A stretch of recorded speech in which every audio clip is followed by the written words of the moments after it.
Hello there, everybody. I'm Mr. GamePie, and welcome back to Let's Play Mega Man Rock Force.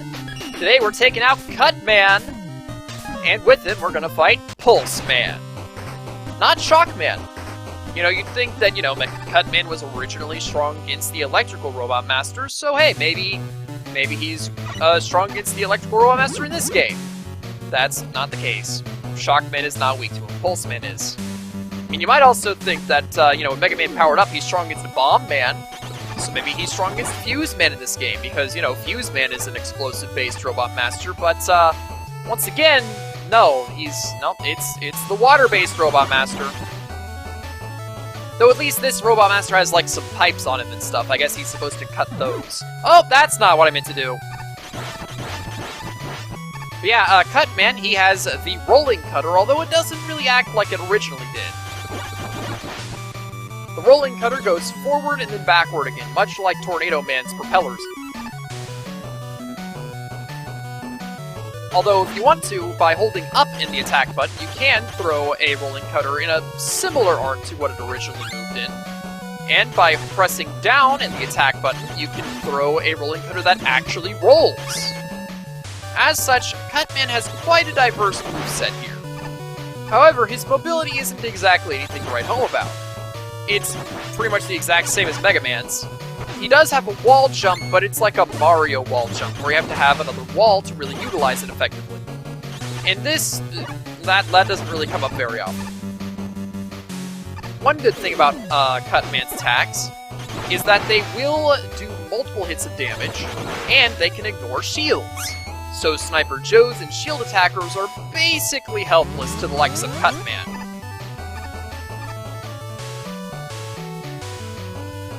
Okay, wow, that was a really bad jump. It's just me making bad jumps today. There we go. Also, I gotta say, Pulse Man's theme is probably one of the best songs in the game. I love it. Yeah, one thing you might think is that, Pulse Man, he's a Robot Master that's related to water. Does he have any water in his stage? No, he doesn't have any water in his stage. So, if you think that you're going to be able to bring Dive Man in here and just absolutely own with his increased mobility and his really awesome spread shots that I have mentioned previously, that's not the case. Also, that mini boss is really hard to fight as Cut Man. Cut Man's Rolling Cutters do not go far enough to hit the boss regularly if shot directly at him. As such, you have to shoot away from the boss, and then have the rebound hit him. Oh, I guess I need to go further down. Yeah, in the last episode, I mentioned that it seems like sometimes the levels of the Robot Masters that each of these Robot Masters are strong against were made to not be good for the Robot Master in question. So Tornado Man, a very vertical Robot Master, is brought into Circuit Man's stage, a very horizontal level. Cut Man doesn't have quite the same problem in Pulse Man's stage. There are a lot of shielded enemies for him to fight, and like previously mentioned, he's really good at fighting shielded enemies. However, then there's that mini-boss there. And, yeah, he's pretty bad at fighting that mini-boss, gotta say. The Rolling Cutter that actually rolls should be able to hit this enemy down here. Or not. Or it's not gonna do that. Come on, now I know there was an arc that I did it with. Wow, okay, fine, don't do that then. Normally, though, it can hit those enemies pretty easily. Making him pretty good for, like, this upcoming section, where we have a lot of these enemies down here. No? There we go.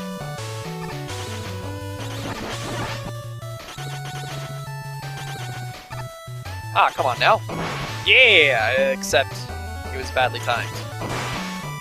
There we go. This moment here can be especially annoying with all the water pulses coming out of the ceiling and the enemies down the pits. It's just... if you're not playing as Cut Man there, that is super hectic. So here we have Pulse Man himself. Pulse Man is probably one of the most annoying bosses to fight in this game. However, Cut Man is very good at fighting him, as we can see there. Pulse Man's projectiles tend to bounce all over the room, and it becomes very difficult to predict exactly where you need to stand to avoid everything. On top of that, that giant pulse that he was making at the very end of the battle before he died absorbs your regular shots. And it basically can just travel across the entire room very slowly, making it a very big obstacle to avoid. Fortunately, Pulse Man's weapon is the Pulse Stopper.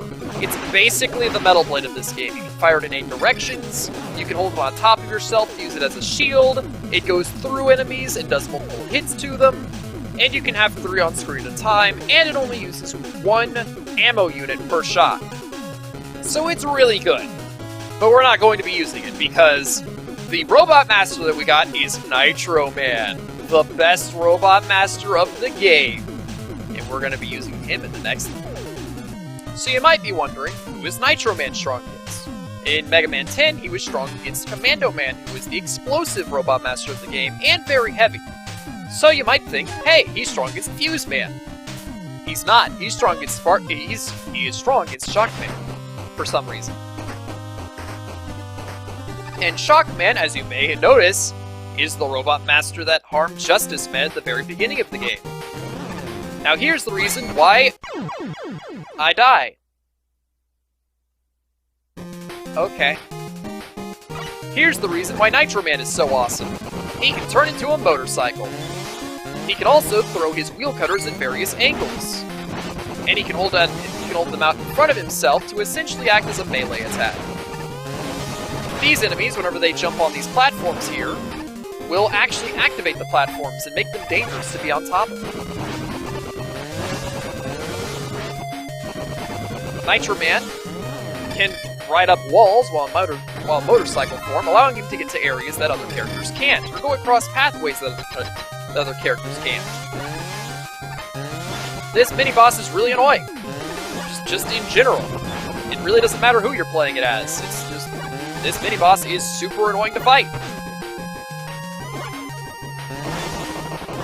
There we go, oh, and I still got it. Although, Nitro Man in particular has a very annoying time with it because it's always in the air, and obviously, Nitro Man isn't exactly an aerial combatant.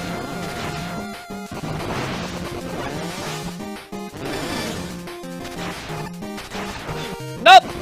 There we go. I saved myself. I died. Yeah, I tend to just sort of get careless whenever playing as Nitro Man. I do all sorts of fun, crazy stuff to get through the levels fast, but then I also die really quickly, so, I mean, you know, it's kind of a trade-off. Nitro Man cannot turn into his motorcycle form whenever he has his invincibility frames on for some reason. It's kind of an annoying trait, but hey, whatever.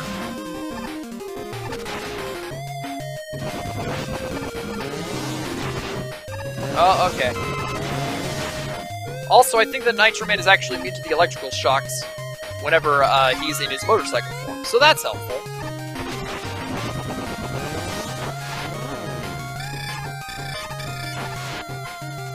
Let's just let these things hit there. Here we go. If the water gets electrified, you will get hurt, so don't be anyone whenever it's electrified.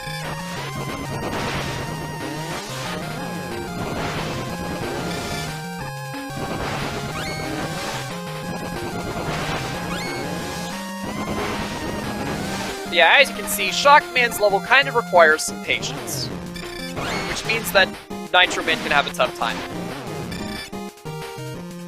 There's also a vertical section right here, so that's pretty cool. I wasn't able to trick it all out.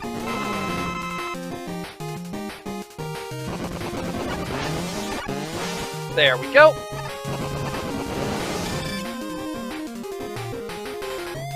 Just wait for that guy, and then climb up the wall. Nitro Man's wheel cutters can go through things like shield attacker shields, although it can't go through like a Mets helmet or something. And then we can just keep dropping like wheel cutters down here, and eventually it'll die.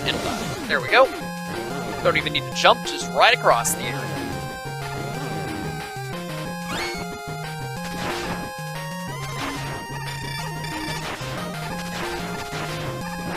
And there we go! Shockman's level is down.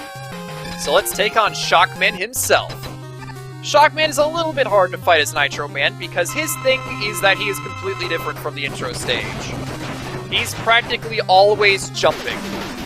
And in fact, there's going to need to be a lot of jumping in this battle in general, because every time he lands on the floor, he electrifies him.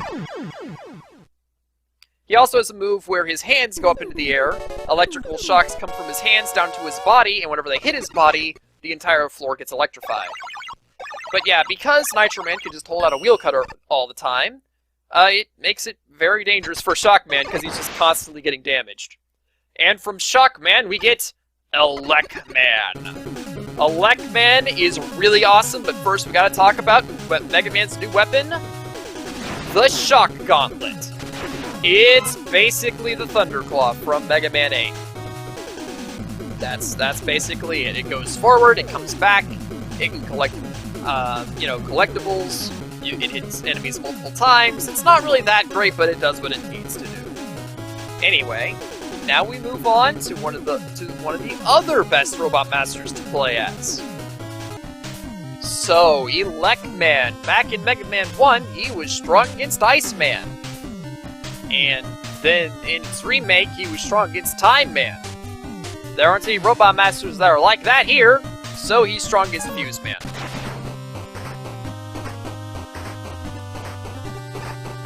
Notably, sometimes the Robot Master weapon that you get is not strong against the same Robot Master. So, for example, let's hear. Oh yeah, oh my gosh, what was his name all of a sudden? Circuit Man. Circuit Man is strong against Shockman. But the Robot Master you get from his level is Cut Man, who is not strong against Shockman, he's strong against, Pulse Man. However, in this scenario, Shockman's weapon and Elec Man are both strong against Fuse Man here. I think the idea is that the electrical shock, ignores the fuse and causes the explosive to detonate early anyway. I think that's the concept that they're working with here. Anyway, as for Elec Man himself, Elec Man has the fastest walking speed of any Robot Master. Naturally, Nitro Man's motorcycle form is faster, but that's about it. Elec Man also has the highest jump, and he has an X-styled wall jump, where he can just keep jumping along the contour of the same wall constantly. And it allows him to do some pretty crazy stuff. Elec Man's Elec Beam is also ridiculously powerful.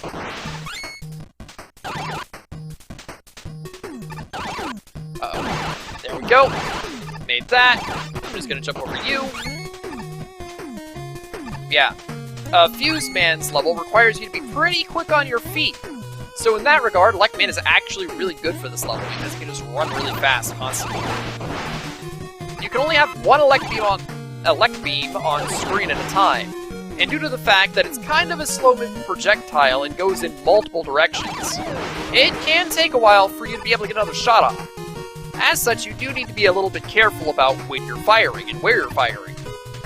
However, the Elec Beam is so powerful that it almost doesn't matter. It can take out almost anything in one hit, and basically everything in 2 hits. There may be a select few especially durable enemies that require multiple more hits than that, but yeah, that's basically it. Here, we have a countdown at the end of this level, where if the countdown goes all the way down to 0, a bunch of explosions will randomly start occurring. It's not instant death, but because the explosions are random, they can easily knock you into an endless pit. Alright, and then we have Fuse Man himself. Fuse Man can be a rather difficult Robot Master just because of the sheer amount of power that he has. Elec Man is pretty good against him because Elec Man is so fast, he can dodge all these explosives effectively. Yeah. If Fuse Man fires off the Phantom Fuse while in the air, it will change direction once to go down to the ground whenever it gets above you. If Fuse Man fires a Phantom Fuse on the ground, you'll need to jump over it, and then it'll arc backwards to, go down whenever it's above you again. The explosives do massive amounts of damage, and he also throws out dynamite occasionally. He can also jump off the screen from down to the bottom and throw dynamite from off screen. That can be rather difficult to avoid. I've never figured out how to dodge that appropriately. From Fuse Man, we get Bomb Man, our explosive robot master. And he's awesome. What's also awesome is the Phantom Fuse. It does massive damage. It can one-shot anything, I think. And you can also redirect it multiple times, making it good for hitting enemies that are just out of reach. And it doesn't even use that much ammo. I think it uses like 2 units of ammo per shot. It's really powerful. Anyway, with that said, that's been the end of this episode. I'm Mr. Game Pie, and next time, explosions!